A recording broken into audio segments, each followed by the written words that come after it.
I'm on a date tonight, so I'll have to just fucking go to... No, I'll just do it in front of her, actually. Going! He's kept going! He's scored! Oh, Stockport pressure. And the header into the back of the net! Armstrong played in the game. And a superb goal! Johnny did it! Lisa! Rose tries to get the ball in. Wilkinson!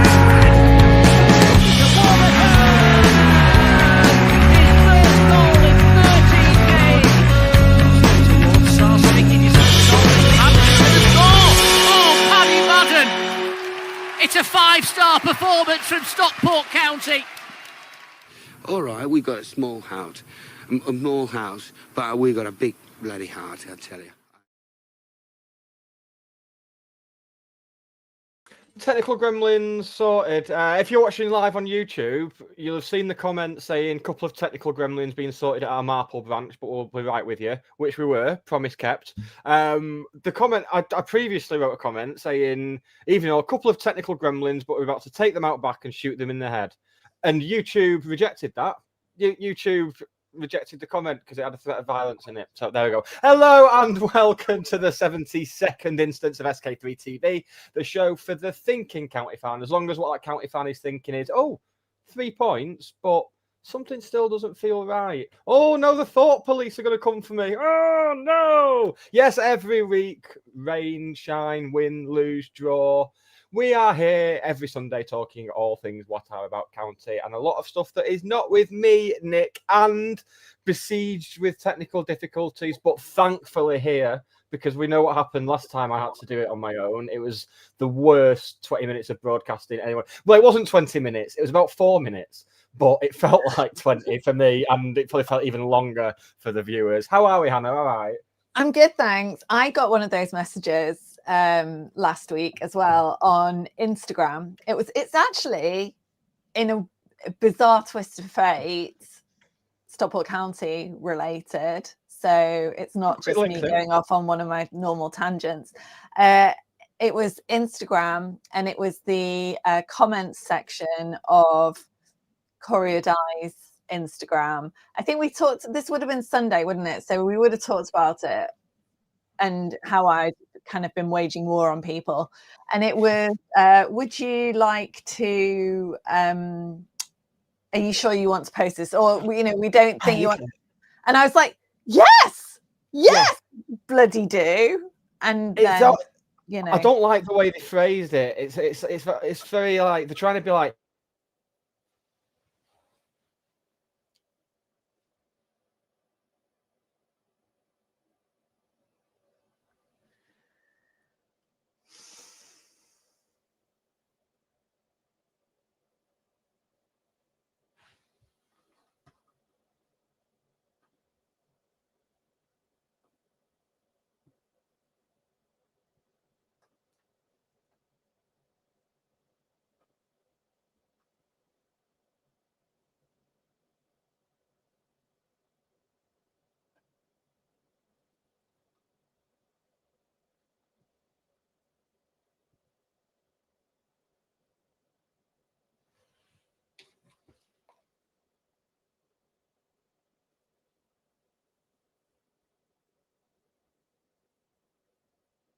oh, is it me? As in, oh my goodness. So I've been sitting here thinking it was me. And I was just about to have a look on Twitter and see what Nick was saying in the meantime. And I checked my internet. My internet's fine. I was like, apparently it's not me. Oh, what else can we do? So hang on. Can someone let me know in the comments if you can actually see this and it's not, because it could be a StreamYard gremlin, but who knows? Oh my goodness. Oh my goodness. You see, Nick gets upset if he has to do it on his own, whereas I revel in it because I can say all sorts of nonsense. And oh my goodness, I get to do the admin and everything on my own. Oh, this is so exciting. So admin, we're proudly supported by what are they? They're on the pans at Gorilla and Lens Chippy and somewhere else. Impossible in Manchester. I've still not been for a burger or for chips. But I know that Andy has been very passionate recently on the social medias about how good grills and fryers, Dan. Yes, you're right. So I should make my way over there to Droylsden. And yeah, that's it really. Like and subscribe, please. We'd very much appreciate that. If anyone wants to contribute to my ongoing fund for the old hospitality on Saturday against Reading. So hoping that that's going to yield the same results as last year. And then what else has gone on? We played QPR under 21. So Sophie said that this was the toddlers. So the babies is the under 15s, I guess. And then we had what are you between a baby and a toddler? Maybe the toddlers was the under 18s, and then the under 21s is the preschoolers. So it was the under 21s in action against QPR on Thursday night at Edgeley Park, and it's the Premier League Cup. So we're in a group with QPR. I can't actually remember. Dan might be able to remind me who else was in it.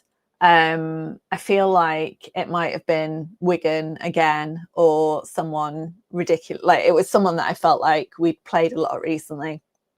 And we lost. It was a game. I don't know. I think a lot of people have talked about, the younger ones and their ability to feed into the first team over the next few months. I think what that game showed is that, there are some decent kind of performers in there, but collectively they're still kind of missing something. So in terms of the fringe players, there's Christy Grogan, there's Joe Astles keeps being mentioned, but again, I think he's probably like, Joe Hillary actually is probably the closest to finished product, and he's not someone that gets talked about a lot, but obviously won Academy Player of the Year last year. So yeah, we lost. QPR are a very good academy squad. When we've had a Marshall on in the past, he's talked extensively about the link up that QPR have got with Leyton Orient. Obviously had Charlie Kelman, and they know that that's something that they have, and they'll send them over for training and things like that. So a very good academy setup, and the lads played really well. They just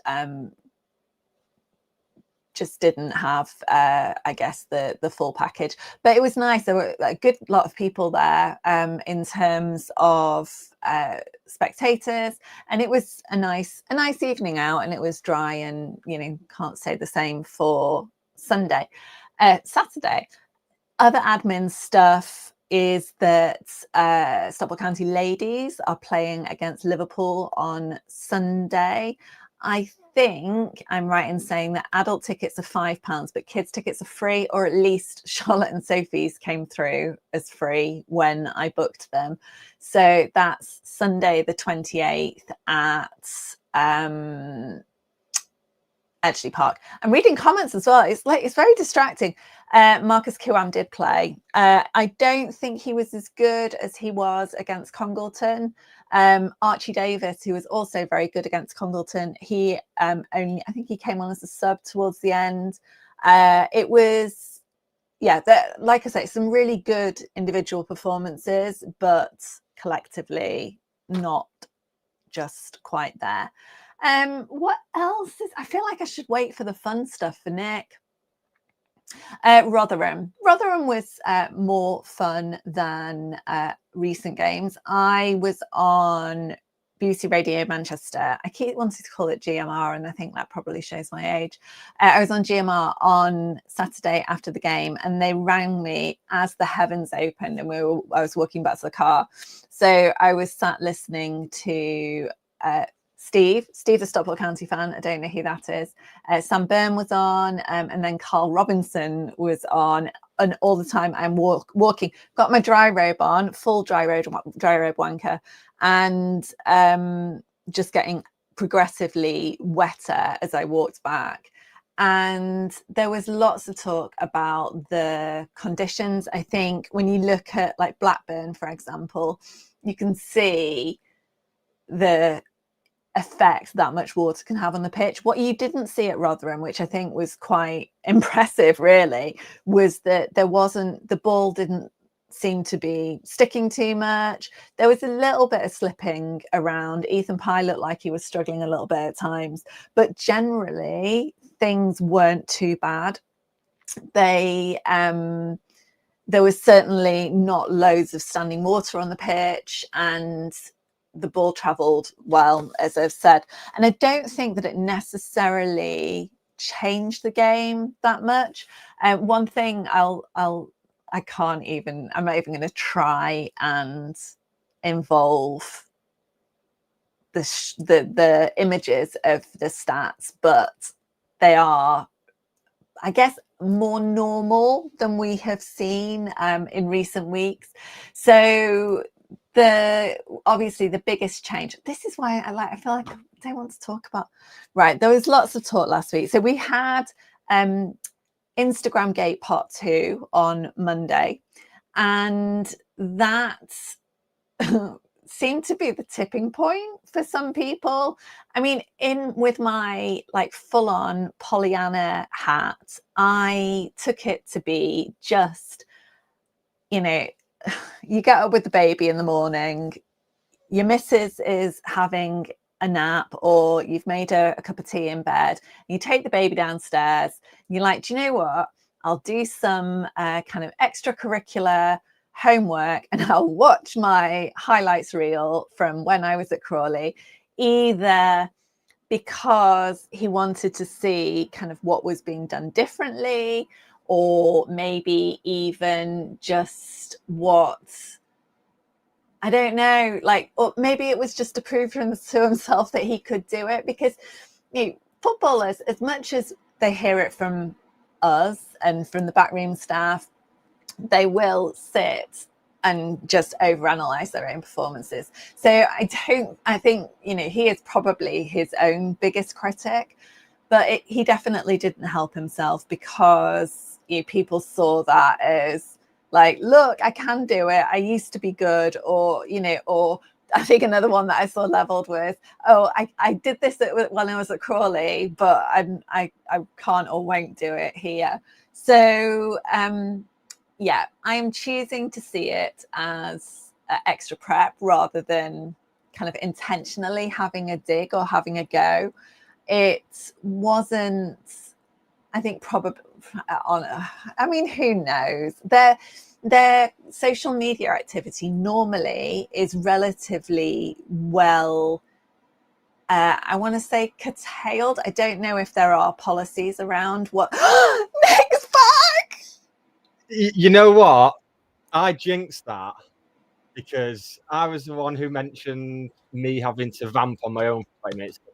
Seconds later, bang, what's out the window, and Virgin Media are out there with spades. Oh, is that what it was? Maybe they've been here as well. Maybe they've come from Marple. Yeah, maybe they have, but we can send them back where they bloody well came from, because up with this I will not put. Okay, well, excellent. Hopefully it'll be fine now. I'm glad. What did I miss? I'm glad you're back. Well, you missed a good few minutes of me assuming, as I always do, that I was the problem. So yes. When you froze, because what happened for me was that you froze. So I'm assuming that it's my internet. I don't think I was talking to myself, but I'm looking at so I've got laptop and second screen. So I'm looking at my laptop. I'm like, no, it's right. I'm clicking on it. And then it occurred, and then someone said in the comments, oh, the Gremlins have gone to Cheadle. I was like, oh, am I okay? And then Mike and I think it was Ian were like, yeah, we can hear you. So in your absence, I've done admin, which was not my best work, it has to be said, but it wasn't the best showcase of the admin. Better than most weeks. I've done County Ladies promo. I done begging for contributions to my ongoing hospitality donation fund to secure our home success. And I have done county and QPR on Thursday night. And well, we can wrap it up there then. That's everything that needs to be spoken about. I've done weather at Rotherham, and Good. I have done Instagram, Corey Instagram, because I realized that I was starting to talk about Rotherham because there wasn't, I ran out of things to say, basically. I mean, I was just about to try and work out how to laptop share and just like walk people through StatsBomb, because if I could have nailed that, then it would have been brilliant, unless you were listening to the audio. Well, to be honest, you could probably have just gone on to Rotherham, because I had grand plans to get the old stream on yesterday, get the old Fire Stick fired up, as it says in the name. And so I went on Jonathan the Geordie Hatter's show yesterday morning. That's available to catch up, and all the songs will be on the playlist tomorrow and all that stuff. After that, I thought, right, I'll go to sleep for a few hours and I'll wake up for the game. I woke up at about 20 to 5, having missed everything.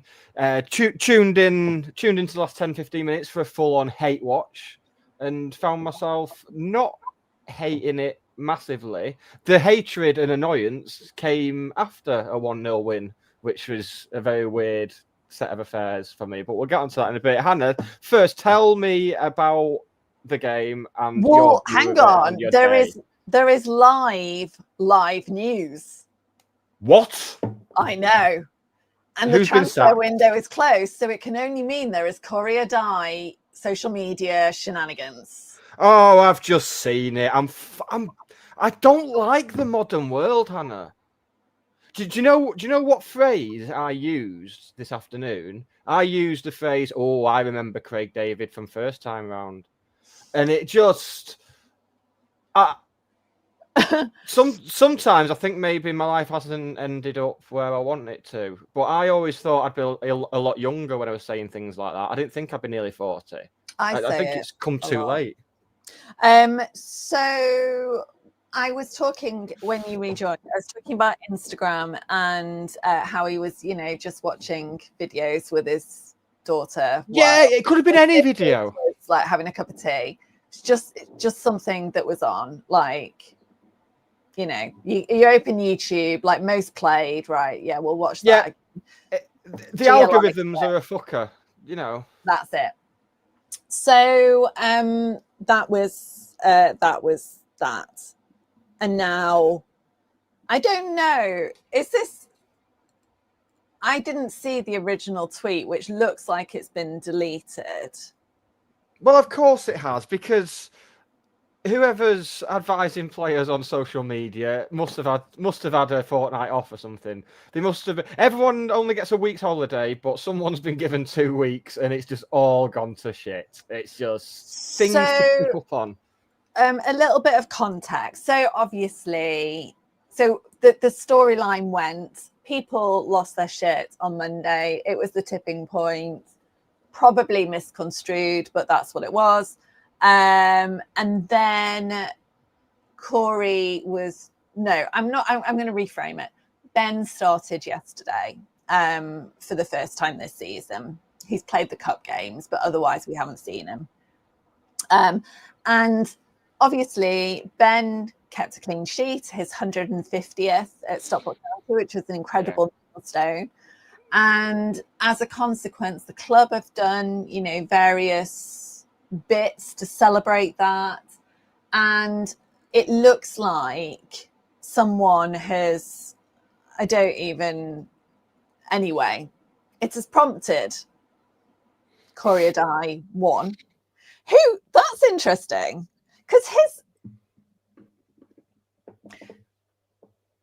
his Twitter handle was always Corey Adai 34, and now it's Corey Adai 1. Bad timing. All right. So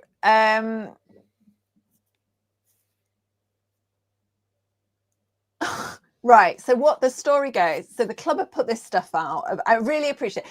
massive thanks to Dave Philbin, who is feeding this information and then helping provide additional context. So the club do the, one Ben Hinchliffe, 403 appearances, 150 clean sheets, all of that. It's nice. It's a lovely graphic. And Corey has reshared it on Instagram as a story, literally tagging Ben in with a blue heart and the high fives. Like that's all it is. So someone a county fan on Twitter has then screenshotted that and put, "It gets worse. Corey Adai posting congratulating Hinchliffe because he's been dropped."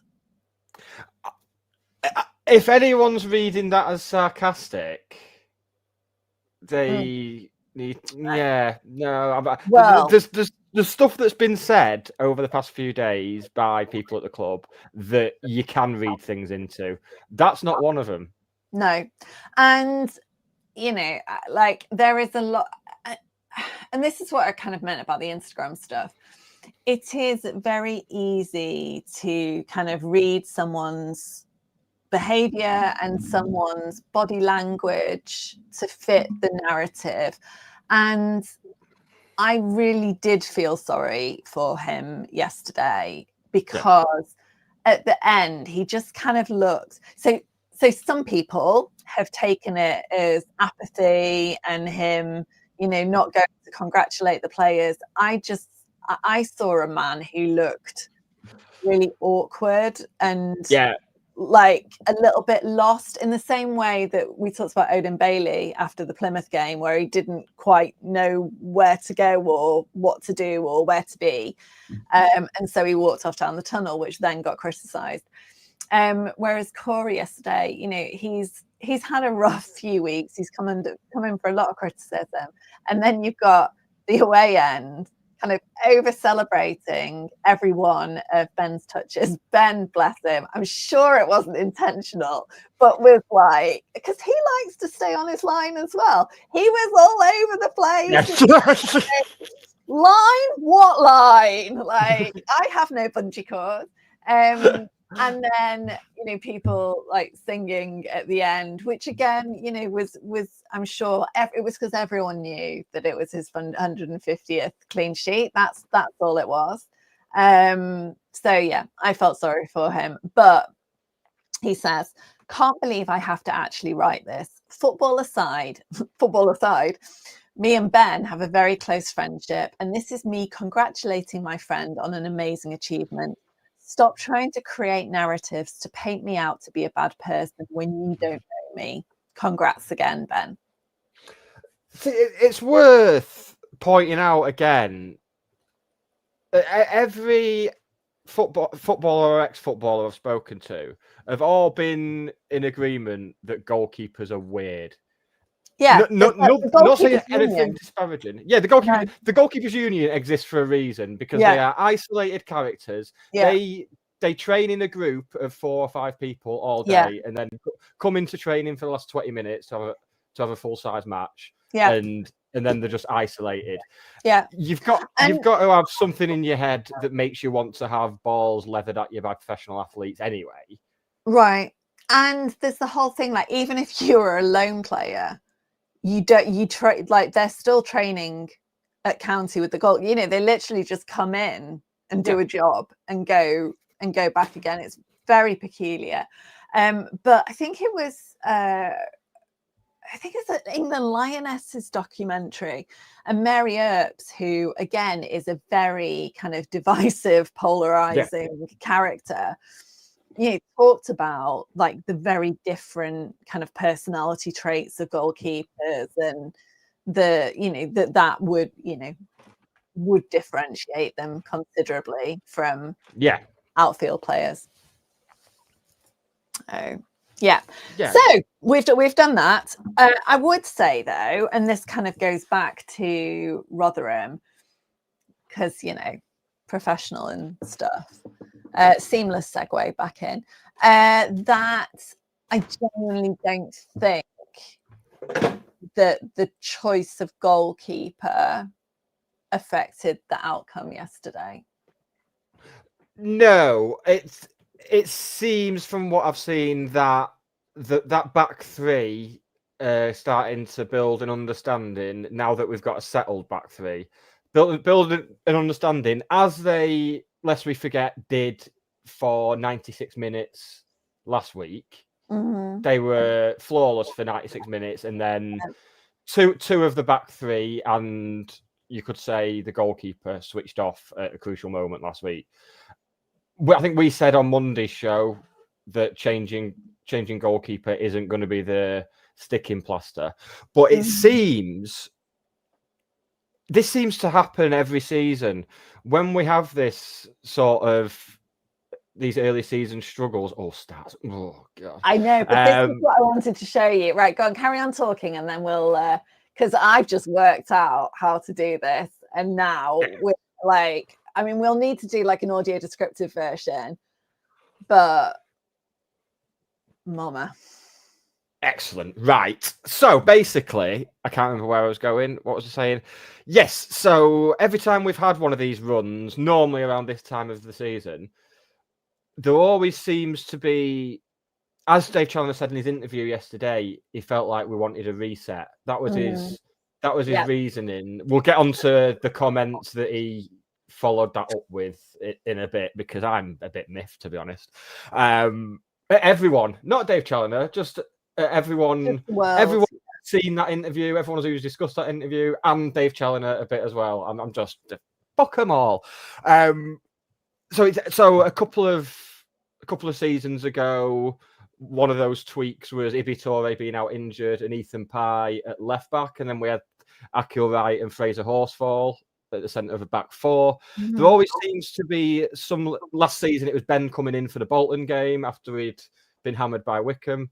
That was the tweak last year, and it just does seem like that might be happening again. Like there's a tweak, but I don't think Dave Challoner liked having to make that tweak. There was elements in his interview of I'm very I don't even know where to go with this, because there's been points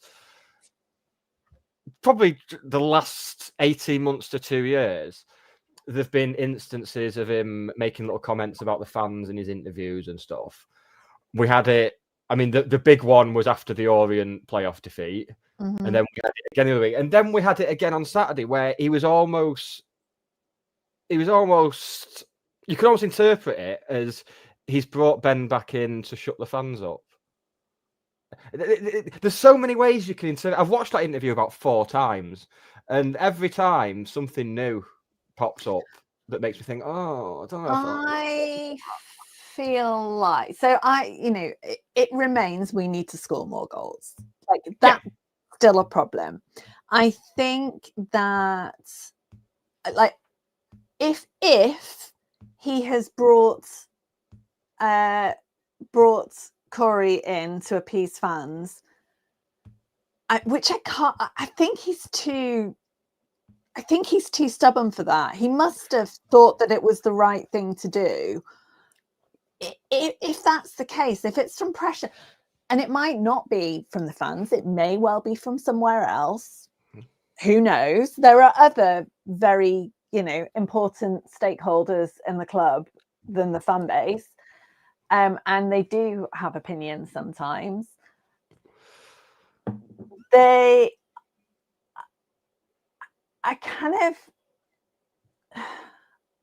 would make me lose a little bit of respect for him, because and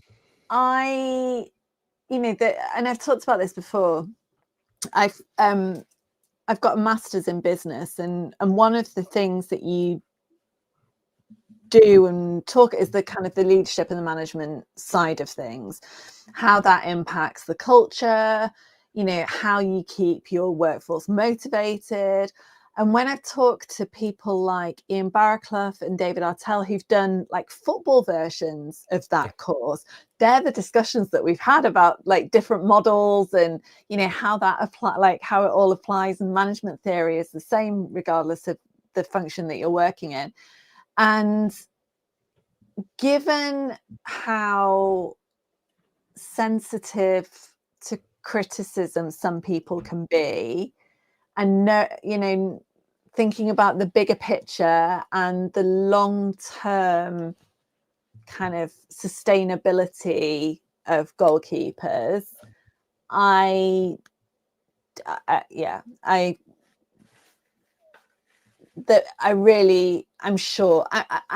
sure that it was for footballing reasons only, and that it was the right thing to do.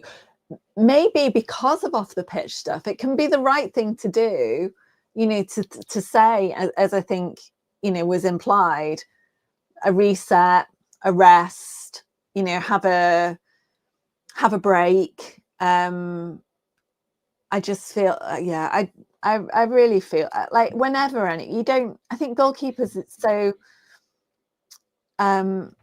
so acute as well, in that they are scapegoated so much for things. Yeah. I don't like, as a human, you just don't want to see another human going through that. And I think that's where I'm getting a little bit distracted by, and like I said last week, the stats, I could always kind of back it up with stats and keep that very like that distinction and separation. But after the Cardiff game, there wasn't even that.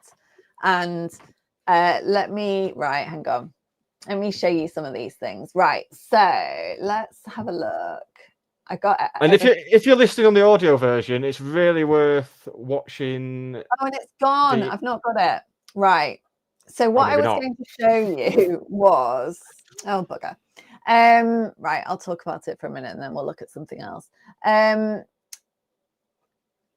there are maps on StatsBomb, which I thought I had up, which is a comparison of all of the goalkeepers in the league. And what it does is it tracks kind of saves against, can't remember what the other metric is.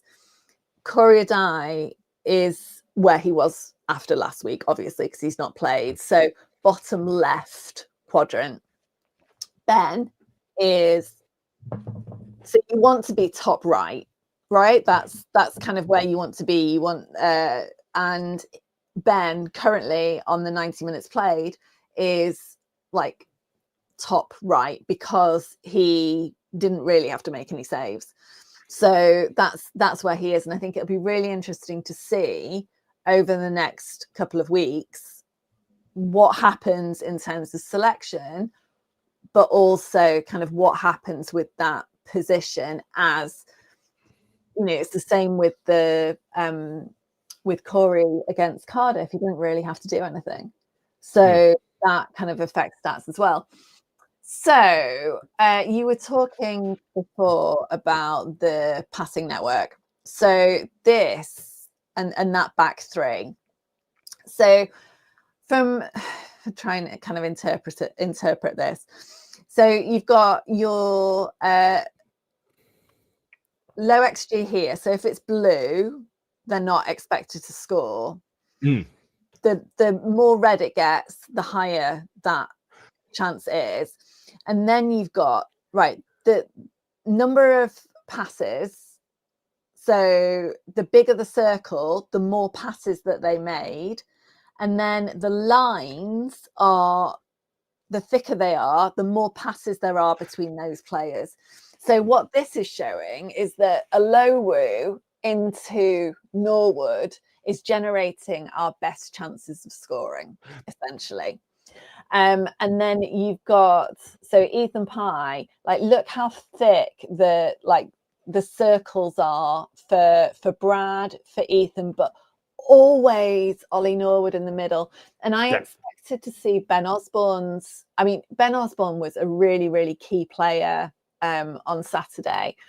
I was expecting to see the XG higher, but it's very blue in terms of, it's more about that kind of passing in midfield rather than trying to get it forward, which I didn't necessarily expect to see.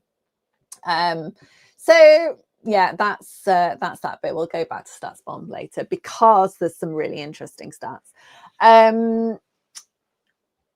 So the game, actually, let's just very quickly, I'll show you the race chart. So the race chart tracks XG across the game. So for the last few weeks, ours has been like up here, and whoever we've been playing, no, sorry, other way around. Ours has been down here, and then we score. There's been massive disparity between the halves, whereas this, for me, like, and the Rotherham fans are really kind of beside themselves. But actually, that, I mean, going into yesterday, it's going to change now. This is the Rotherham county stats pack that they come up with, the EFL come up with every week. So if you look at this one, like, Rotherham are unbeaten across their last 6 home games, scoring 2+ goals in 5 of those matches. So really, really good record at home. Yeah. But their fans are very, they're very much where we were a week ago in terms of, you know, just complete head loss. And they are very concerned. I thought there was like some really good individual players in there. The 21, is he called Oyodi? I'm fairly sure he signed for them in the summer. Maybe, I want to say from Huddersfield, but I might have completely made that up.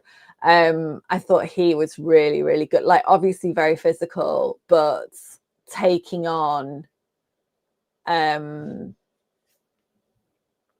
Hills particularly. And yeah, just really. And then obviously they've got the 2 United loanees who have one was man of the match, wasn't he? But then the other one was has done well as well. So so the race chart shows that basically at halftime Rotherham stopped showing. They were good in the first half, or they were at least, you know, I think were very much, I don't know, feckless is probably a good word. You know, we just didn't really look like doing... That's just a cat. Yeah, it's just a cat. He's being a right dickhead tonight.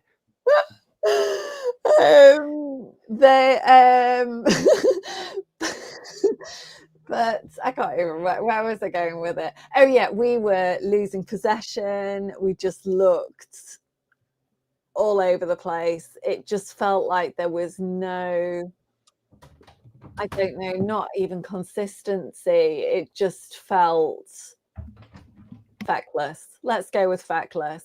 And that's, you can see there Rotherham's race chart there in the red. And then the second half, they just stopped, essentially. Yeah. They weren't necessarily less, I don't know, but yeah, they just stopped. And you didn't really see it, but the heads didn't necessarily seem down, but you saw it in our persistence, I think, and we kept trying and kept going for it, and we saw that even more in the last bit. Well, you can see the XG increasing, and this brings me to my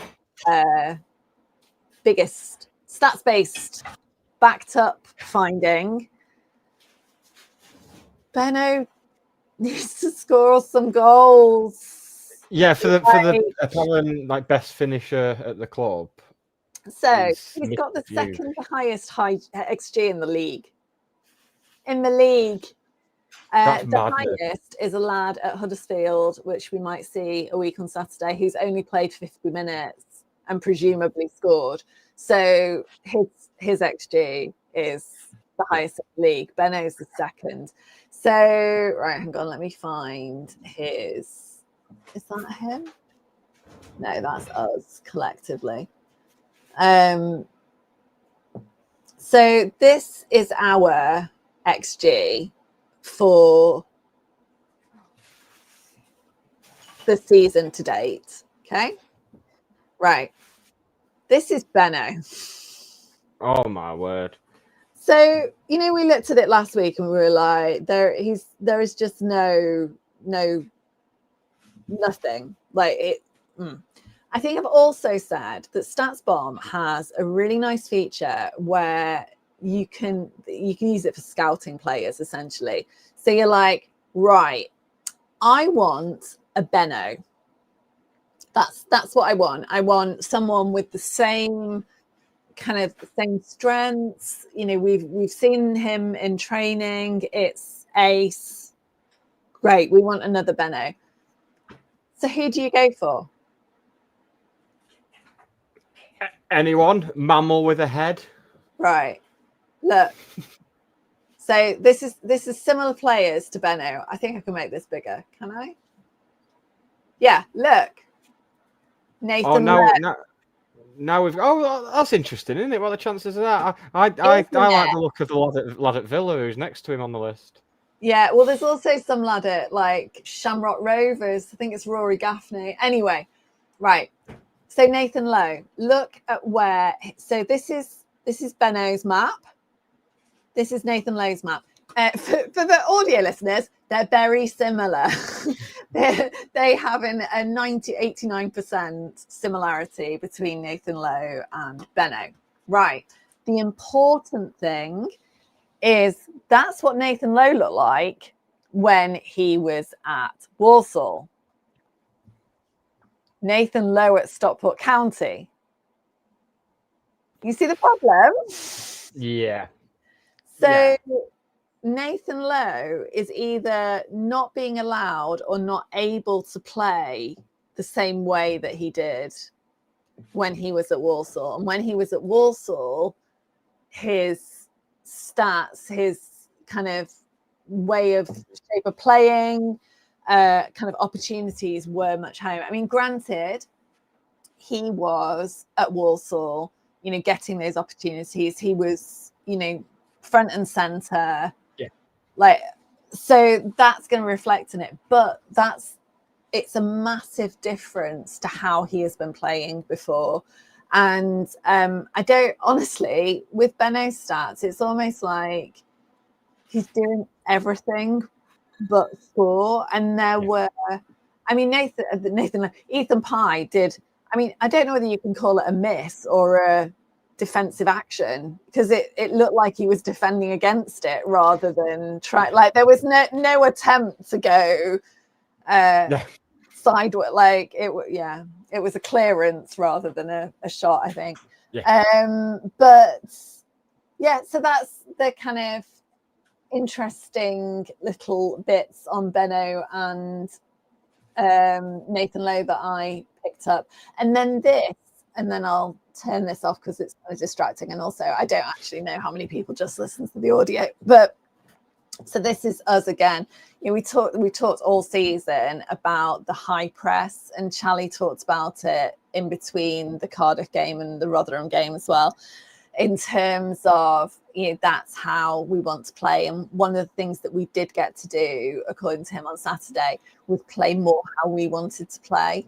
And I think that was the difference as well. Whereas Cardiff forced us to make we made changes that weren't necessarily consistent. And I think the substitutions on Saturday versus the substitutions against Cardiff made much more sense to me, as did the Benno for Lowe substitution, because it felt like the poor lad was not going to score in a month of Sundays. So you try something different, but similar. Same but different.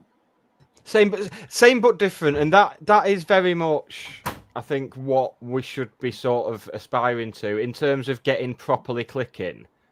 It seems as though it's going to be minor tweaks rather than anything like overarching or massive. But it's a number of minor tweaks, I think, compared to normal, which sort of makes it seem like a bigger issue than it is. But in the same way, like you said about Benno needing a goal, you know, there's that old cliche of like, a striker just needing one to go in off their arse. And it's almost that almost fits with what we needed in terms of getting back to winning ways. It was going to be ugly. It's following up that defeat to Wickham last season with a 5-0 win over Bolton. That's not the normal way that you react to something like that. When you do get a good reaction after a result like that, that's not what normally happens. That was very much the outlier. It was always going to be, and I won't be. Reading at home next week, people look at the table, see them struggling at the bottom end, see that they're pretty much a team full of kids for the most part again. And people will assume that they're going to turn up and we're going to turn them over next week. I won't be surprised if it is another nervy 1-0. Would not surprise me at all. But luckily, we have got two more players who are heading lists. Firstly, Ollie Norwood with his assist yesterday. He is for those people. I don't know why, but for those people who are playing the EFL fantasy game, Ollie Norwood has the highest points out of anyone in the EFL, I believe. He's the highest scoring player on that game. Talking of high scoring players, another one top of the list. No one in League One has more goal involvements than a certain Mr. Kyle Wotton this season. Yes. 4 goals and 3 assists in 9 games, which is absolutely. But it's not far off the 4. I mean, it's shaping up to be his best season yet for us with those stats. I know he's always chipped in. He's always gone through a spell of chipping in with either goals or assists. And it seems this season he's doing both. I mean, the header was exactly the type of goal people have been bemoaning him not scoring. Yeah. So he's just the sooner people. I suppose that's one good thing about the whole goalkeeper situation is that people have stopped claiming that Kyle Wotton's shit. So that's something. Sorry, Corey, you've taken one for the team here, mate. But Kyle's very important. Let's leave him to get on with his job. Josh asked me about it on the radio last night, and he said, about Kyle Wotton. It's like, well, yeah, because he was talking about the goals. So 4 goals. The top goal scorers in the league are on 5. So Bobby Poynton is technically top goal scorer on 5. I think there's a few of them. But it's the assists, it's those contributions that make a massive difference. So yeah, I think we're very lucky to have him. I do worry about him. He played like pretty much every game last season. I think we're at a point where we are very reliant on him, and just in terms of, I think, consistency, but also experience, and he's always quite calm, isn't he? And I mean, at no point have we even tried to replace him. That just goes to show how I'm going to sneeze. I'm going.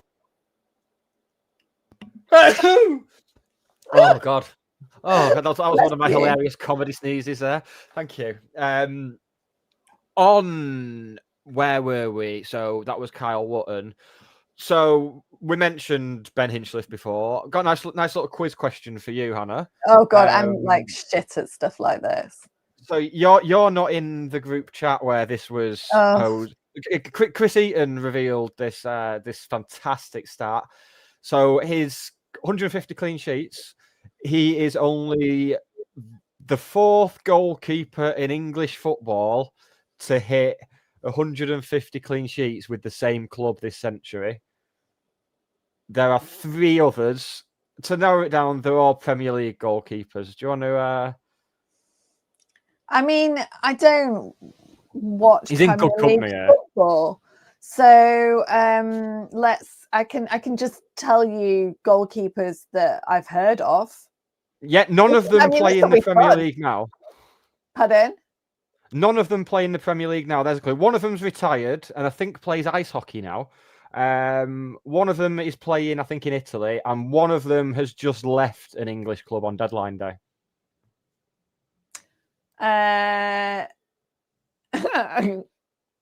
Honestly, I'm like one of the Schmeichels, senior or younger. No. Pickford? Did he like? I don't know who these people. Like, I'm literally like. So you need to go higher than Pickford. So I'll put you out of your misery. I'll much like those technical gremlins. I'll Put take them everyone out like of a their shooting misery head. because no one wants me to hear like because I'll start saying like Teddy Sheringham soon and Yeah, this is where the podcast just becomes Hannah naming players. what was Shilton, Peter Shilton. I don't know what Peter Shilton, who got out jumped by a dwarf. So the three goalkeepers in question are Petr Cech, David De Gea, and Edison. There we go. That's the sort of company that Ben Hinchliffe is in. Do you know what? The funny thing is De Gea was one of the first ones that I thought of, and then I thought, nah, United are shit. But I didn't think about like when he was there, and yeah, he still kept a fair few clean sheets. Well, over 150, quite clearly. And Petr Cech, when do you remember he had that really bad head injury when he hit the post? Yeah. So at the time of that, oh no, it was a knee to his head that he got. That was it. Was it? He fractured his skull. Yeah. Well, anyway, the club doctor at Chelsea at the time was a guy called Julian Redhead, who was a trauma consultant that I was working with at the time. Oh, really? Yeah. Does this mean I can use the phrase trauma consultants in the episode title? Because that'd be a first. Yeah. Might squeeze that in there. What else do we have on yesterday? How was your day in Rotherham? Wet. Very, yeah. It was a dry robe day. Oh my God, you know what I did yesterday? And honestly, it was life-changing as far as my football experience goes. I wore noise-cancelling headphones. Did you? And how was that for you? It was brilliant. I might Couldn't start doing hear that. anyone. I didn't hear the full-blown England chant. Did you hear any Tommy Robinson stuff, perchance? None. Or was that saved for Sheffield Station? That was saved for the station and the trains, apparently, as well. That's nice of him. Yeah, no, it was brilliant. I genuinely enjoyed it. I started off with with Paloma Faith, Good Boy, because it came up as a recommended one, and then it just went off into a beautiful playlist of suggested songs. Excellent! Highly recommend it. I'm going to do it. I can't do it on Saturday because it'd be a bit rude to Dan. You could do though; it would be funny. In fact, I want you to. I want you to just rock up, and when Dan says, "Oh, how you doing?" you just go gesture to your headphones and put them on. Yeah, he'd probably appreciate not having my wittering for 90 minutes though. So there is that. Yeah, so that's what I did yesterday. It was really good. What else would I say? It's a nice ground. It was it's quite it's an appropriate size for the crowd, like Plymouth was to a certain extent. And we found a free car park at 2:30. I was really late. I was there again, because I'm such a martyr, there against medical advice. So yeah, you failed a late fitness test, but said no. I'm going to play anyway. I'm in net today. I'm like Onyango. That's something we've not talked about as well. Onyango with his undiagnosed injury. Yeah, that'll be the last time we see him. Owen Dodson with the worst dead leg ever, by the sounds of it. Weird, that, isn't it? Yeah, but it's very us. It's never when Dave Challoner does his whole it's looking like a few days and then we'll reassess, and then the reassessment comes around and then it's weeks or months. It's just always the case. Mike says the burgers outside were very nice. They were, but they were insanely expensive. Well, not just the burgers were actually relatively good value. Chips, £5 for a portion of chips. They weren't chips, but I mean, that's offensive. If you want good chips, probably get yourself down to like Len's Chippy Royals. I did do that. I did know. I do just thought I'd do it again, like just because it Yeah. linked in well. Yeah, I'm it's proud of nice. that. Yeah. So that was Rotherham. Free car parking, although I did pay for it because I didn't trust that it was free. So I paid £1.60. In fact, it's still not expired. I think I'm parked there until like tomorrow night or something. So What a life! Oh God, what a life! Oh shit! what? So the stadium's called the New York Stadium, isn't it? Yes. I'm assuming New York is an area of Rotherham in that case for a stadium It's to be named. it's on New York Road or New York Way, but I don't know which came first. Because there's an Arctic Monkeys lyric, "You're not from New York City, you're from Rotherham," and that I've just realised after like 20 years that works on 2 levels. Because New Yeah. York is a oh my God! So I never thought there was I could discover anything new about Arctic Monkeys, and there we are. Every day is a school day. In the my current redecoration hyperfocus, I've actually been looking at some because I've been looking at wall art. There's some nice Arctic Monkeys ones that you can get. Oh, actually, I think I might. That's the sort of thing I'm looking at the moment, so I'll be investing in the same thing. Are you going to get a nice Live, Laugh, Love up there? Live, laugh, love. Eat, pray, love. Eat, pray, love. Yeah. Oh, I'll have a gin, please. It's 12 o'clock somewhere. Yeah, chin chin. No, honestly, at the moment, I'm probably most likely going with Taylor Swift lyrics. That's Yep. Yeah, they're I'm completely in the fine with that. basket at the moment. So yeah. Oh, Completely fine. like whenever we need to do in 2 weeks. When is it? What's the nearest game to the? It must be Huddersfield. I'll be full on showgirl by then because I've ordered I've got, if anyone wants a copy of the new Taylor Swift album, I've also got 2 Sabrina Carpenter albums for the same reason. Great album. Like actual physical CDs because I don't need that many. Like we've got 1 CD player and it's in the old car. But I've ordered about 5 copies of the Taylor Swift CD. Right. Because no, it's because she does the whole and it's very cynical, but she does the whole multiple.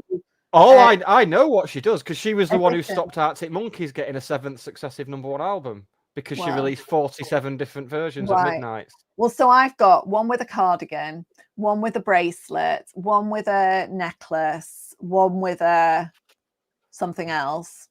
I've got one with a post. So this is a genuine offer. If anyone would like a physical copy of Life of a Showgirl, then please have one. I'll have the one where the one with the normal cover where she's like displaying her, quite frankly, surprising arse. Well, it's a whole there's obviously because it's Taylor Swift, there's a whole kind of undercurrent, isn't there? And Ophelia drowning and yeah. But there's a song called Eldest Daughter, which is basically my entire identity. So I'm looking forward to the trauma and therapy that. Do you know what Dan said? Another birthday present for Emma there. I was just thinking that Emma can have Sabrina and Taylor. The girls are all here. I've been on music. I've kind of been turning my attention to Spotify Wrapped because, like yourself, I've just come back to Spotify. Oh, recently. I'm loving it so much. Mine is essentially just going to be girl pop this year. My Spotify Wrapped. Just I'm fine with it. We should probably do this not on a podcast, but I discovered The Last Dinner Party. Finally, yes. Yeah, so that was good. What a band! Right, I think that's probably it. Yeah, I think that's a lot, isn't it? Ian had some questions in the comments about Odin Bailey's stats. They are. Should we maybe we should post a little stats pack about Odin Bailey during the week? Because I think a few people have, It's not actually that interesting because no, because so that's why the the Sofa Score and Flash Mob, why their ratings are actually good, because they take into account all of the different things. Whereas what Stats Bomb does is give you, it'll tell you what a player did on the pitch, but not necessarily. And that's why, we said about, we don't necessarily rate XG, but we talk about it a lot, but we talk about it in the context of over, a period of games and being able to see, using it as a point of comparison. So the individual stats for a game are less helpful, but I will absolutely pull together We Love Odin Bailey stats package. Yes, so I suppose it's a case of more games will give you a better sample size for this sort of thing. I suppose, a couple of games maybe isn't enough to. I mean, what I might try looking at would be, a game where he has objectively played less well versus one like the last couple. Yeah. At least though, everyone's going to get 11 out of 11 in Fan Hub on Saturday. Until he brings Corey Adai back and then does the same post-match interview that he did yesterday, but with the names switched. Corey O'Keefe was that caught me out. Well, no, actually, I had Corey Adai in because I was steadfast in my belief that it was too early to change, that it would be a knee-jerk reaction, that he wouldn't bow to the pressure, and that Rotherham was a different proposition to Plymouth and Cardiff. And I couldn't bring myself, even when you and Dave were saying yesterday, no, Ben's starting, I just didn't want, I kind of believed it, I just didn't want to believe it. But and then so Charlotte had Ben in, and then it was on Yango, and same, caught her out. Yeah, that was my issue. Before we wrap up, actually, because we've touched on some elements of Dave Challoner's interview from yesterday, and we've just come back to it slightly again there. The comment that I think most people picked up on was the suggestion that I can't even work out if it does come across. I mean, I've always been going back to Jim Gannon as well. I've always given managers the benefit of the doubt in their post-match interview because emotions are running high. Mm-hmm. Probably in hindsight, it's not the best idea an immediate post-match interview, really, because they are going to be less measured than they will be on the Friday night one. But this suggestion that Ben Hinchliffe is revered for what he did in the National League North, forgetting that he's our most decorated player of all time, that will not be beaten possibly ever, because are we if another player does come and end up winning 3 league titles with us, then that player is probably going to be involved in some relegation teams as well for that to occur. Yeah, so it certainly won't be the same. Arguably as well, they will be subject to the same pressures and competitive forces. The higher we go up the leagues, the more visibility strongly performing players get. And they get, then you get big offers for them, and that's how it works. So his tenure is unlikely to be replicated, which means his stats are unlikely to be replicated. Yeah, absolutely. But yeah, it just did feel it should have been in that whole interview. It felt like it should have been a case of, I dare say he was positive and everything with the players and everything, but there was still this element of, for all the talk of, oh, I don't like the fans digging players out, I don't like the fans saying this, I don't like the fans being critical about that. It's not the fans who were doing post-match interviews digging players and coaching staff out and digging the fans out on a couple of occasions as well. And again, and that's the thing. But this is kind of like, I recognise that I am an uninformed layperson. So maybe he thinks that because he is not, he has that right. And I don't know. I like it. It makes sense from a logical, right. I am a professional. Like, we talked about a couple of weeks ago, his reaction to having some, let's call it feedback, as they walked off the pitch against Plymouth. I said at the time, like, if that was someone coming up to me in my place of work as a layperson and telling me, how to do my job, I wouldn't take kindly to. So maybe that's how he sees it, that, fans don't know what they're talking about. I don't know. This sort of, I wouldn't say it's Dave Challoner against the fans, because that's just a fucking ridiculous thing to say, and it's not the case. But if you go back to like that Bolton Cup game, the replay at home, there's fans on the pitch at the end of the game, and he's clearly seen on TV calling them fucking idiots. So this is not. He didn't know the way then, though, did he? He didn't know what was to come. I mean, no, to be fair though, that was quite prescient of him, because a lot of us are fucking idiots. I mean, stealing the corner flag so that the game couldn't continue wasn't the fan base's greatest work. Yeah. In retrospect.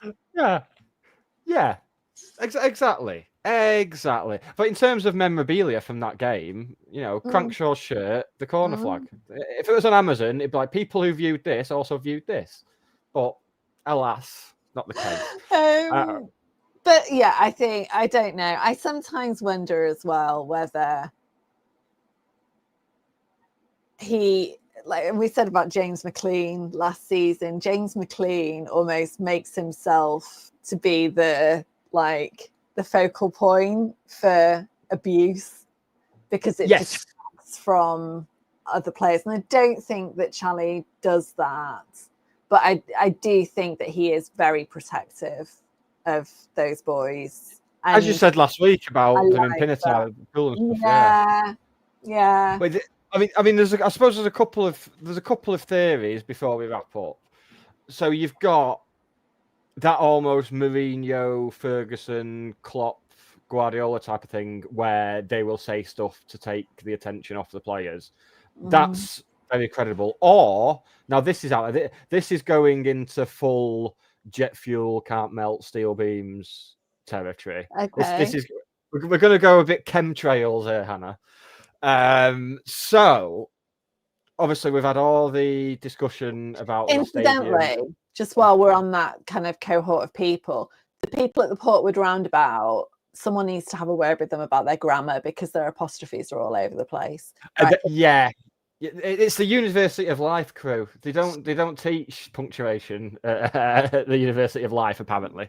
So, with all the talk of the stadium redevelopment, obviously, since it was first planned, costs have gone up. So what if Mark Stott is like, right, we don't want to do the development. Charlie, you're going out to bat for us, mate. You're the one. So he's basically in charge of getting the fans all disillusioned, so that attendances go down and we don't need to redevelop the stadium. You're welcome. Maybe, yes. Let's run with it. Let's go mental. Let's go. I mean, we're living in a world where Bradford are top of the league and beat fucking Cardiff 3-1. Like, anything can happen. Dreams can come true. I've not even heard from Liam for the last week. I think he knows how that would go. Well, one of my best friends is a Bradford fan, and I mean, we've known each other about 10 or 11 years, and every Saturday night we'll text each other about our respective scores. And that went from him texting me their League One result and me replying with another defeat in the National League North to us eventually being a division above them for a spell, and now this. Getting sick of it now. Getting sick of them. Yeah. I mean, maybe they'll loan Sars back to. Yeah. Can this be our new unreciprocated rivalry, please? Oh God. Can we have that? Do you know what? Like, I'm living in. I love it. I've got no idea what Wrexham, like, who even plays for them anymore. I love it. I love not knowing anything. It's so peaceful. Wrexham won away at Norwich yesterday. Oh, did they? Which is fantastic for him. Like, I mean, Phil Parkinson said in his interview after the game that when one of his first games when he arrived, they travelled to that part of the country, and it's Kings Lynn away in front of like 600 people. And now they've gone to Norwich, a good side, tipped for promotion, turned them over at Carrow Road in front of like 26,000. Wow. It's like they must be the fans who've been there from the start must be loving that in much the same way as we've loved everything that's been going on here. Yeah, I do. I feel a little bit like, I don't know. I quite like League One. I miss League Two. I sort of do. League I miss the National League North, Hannah. League in the world, like the shenanigans that go on. But yeah, League One feels a bit tin pot now that there's, and like, so this is the funny thing, right? I was saying this to someone the other day. I was like, now that Doncaster are in League One, and then like I was like, and I know that they were a League One team, but because they came down when we came up, I think of them as like League Two. That's that's their level. Whereas, you know, the truth is very not that. I mean, Rotherham very much had a similar thing to us in that they were a small club in the Championship who held their own for a spell. Like Rotherham, Doncaster, Burton did it at one point, I think. There's certainly a space for that plucky underdog. Yeah, there's always room for a plucky underdog, and Wrexham are filling that space this season with their £35 million. I was just gonna say, Matt messaged me. So Matt from Wrexham Racecourse Ramble messages me occasionally about various kind of footballing related things. He's very jealous of my Stats Bomb subscription. Yeah, as like if I'm feeling charitable for, you know, the plucky little upstarts from North Wales, might give you some stats, Matt. Give them some crumbs off the table. Yeah, that sort of thing. Yeah. That's what we need to call it. That's our new feature. Could be Stats Crumb, not Stats Bomb. Stats Crumb, right? Make a note of that, please. That's going in the Google Doc. Stats Crumb. There we go. That's gonna be weird when I come to make the trailer in the morning and look at the notes I've made. Let's be honest, Nick, we haven't had a trailer for about 3 weeks. You're not going to make one tomorrow morning. I absolutely am. I have connected my old hard drive to my laptop, and I now have all the assets, I believe is the word. That's what the police call them when they see you. Police call. I'm wholesome now, Hannah. Stop it. You were supposed to say wholesome like every 30 seconds today, and in the internet shenanigans, I forgot. I know, it wasn't very wholesome of us, was it? I also didn't do the We Do Not Care Club, and I just put my glasses on just for a minute. I started wearing them at work, right, on Monday. And people, like, I think someone at one point said, "Have you changed your hair?" No, God. No, just a bigger change, like right in the middle of my face. Yeah. So, all good. No midweek game this week, so it's all going to be nice and calm and quiet. There will be nothing happening. Nothing. Yeah, perfect. That's how we like it, which means we will be back next Sunday with reaction to the Reading game, back from 8 on Sunday. On either Tuesday or Wednesday, you'll be getting a bonus Stockport episode, as I'll be chatting to Dutch Uncle's bassist Robin Richards to celebrate the release of his solo album Taproots, which came out on Friday, and it's very, very good. I'm a big fan. I'm not just saying that because he's coming on. No. But yeah, me and him will be having a nice sit down at Stockport Gin on Tuesday lunchtime, and that will be out either Tuesday evening or Wednesday. Huddersfield tickets go on sale tomorrow to people who think that they have more than, I think it's 325. No one seems to be able to know where to check them, so it's just adding a little bit extra frisson of fun to frisson of fun, yeah. Away day ticket shopping. But yeah, which is what we want. Anything to make things more interesting, because it's not at all interesting like elsewhere as we've got. I mean, I guarantee we're going to finish the show, and then there will be something massive that we didn't discuss. I guarantee. Oh, almost certainly. I mean, it's all gone to pot today, but I apologise to everyone who got me looking confused at the laptop, because I genuinely thought it was me. Oh, I was messing with my router, messing with the Virgin box, and then thought, oh, what's going on out there? Looked out the window, and there's just men in high vises standing round, and one of them in a hole. So I'm assuming that was the issue. Right. Thank you to the 200 plus people who've tuned in live. Thank you if you're listening on the audio. Don't forget to like and subscribe and all that stuff. It feels weird when I say it. Say goodbye to everybody, Hannah. Bye. See you on Saturday. See you Saturday. Bye.